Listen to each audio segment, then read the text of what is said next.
The science of color. And this, by the way, is the proper spelling. Color can convey a mood or a feeling. So, for example, the words frilly and freaky conjure different feelings and color palettes. Here in the examples, you can obviously see Frilly Lily and Sinister Visions have very different color schemes and feelings that are evoked with their color. Designers use color to emphasize an object or a message. They also use color to de-emphasize objects. Here are some very beautiful examples of color. Different cultures perceive the meaning of color differently. So right here on the top, we have a German website. It's very clean, and not saying all German websites are very clean and muted in color.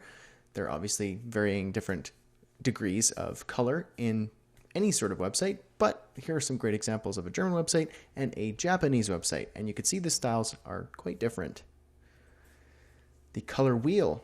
Sir Isaac Newton discovered that a prism separates light into a wide spectrum of colors.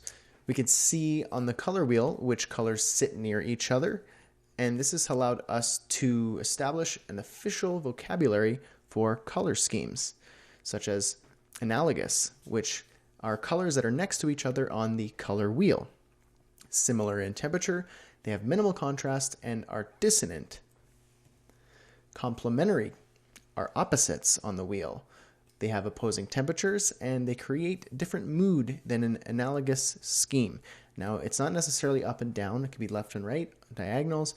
Anything that is directly opposite of the color on the color wheel is complementary. Primary colors are red, blue, and yellow, and they are pure unmixed colors. However, once you start shifting, we have secondary colors, which are orange, purple, and green, and are made of two primary colors mixed together. Then we have tertiary colors, which are red, orange, red, violet, blue, green, and yellow, orange, which are made of one primary and one secondary color mixed together. Monochromatic are varying shades and hues of a single color. Split complementary, instead of the opposite, it goes opposite and splits off.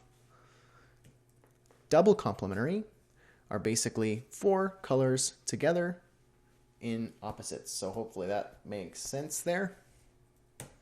Triadic, basically a triangle on the color wheel, which gives you a triadic color scheme.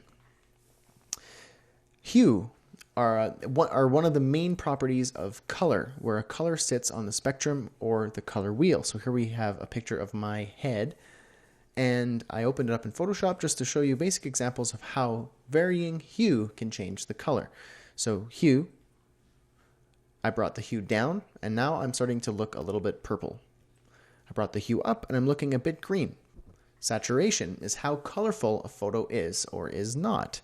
So right here on the right, we have a picture of me with the saturation of the photo dragged straight up 100%. And at the bottom, we have a black and white photo where the saturation is completely removed from the photo. Brightness, also known as lightness within Photoshop. How much light is added to or removed from a photo. So you can see here, the top example, we have 50% less light, and at the bottom, 50% more light. Color models. We have for screen, we have RGB, which is red, green, and blue. We have hexadecimal, which is used in HTML. So for example, we have 1A, 1F, 2B, or you can have 00000, so on and so forth. If you've taken any of my coding courses, you will immediately recognize this. If not, that's okay. This will come up later in our HTML section. And HSB, which is hue, saturation, brightness, which we just saw. And for print, we have CMYK, which stands for cyan, magenta, yellow, and key, or black. And these are the primary ink colors. And Pantone is a custom ink. Pantone ink is a leading authority on color.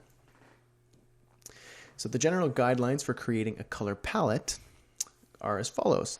Know the purpose and the message of your design or your website. Review the color basics that we just covered. Choose a dominant color, so decide if your website is blue or pink or so on and so forth. Choose an accent color, so play around with the schemes and see what accent color you would like to accentuate your primary color.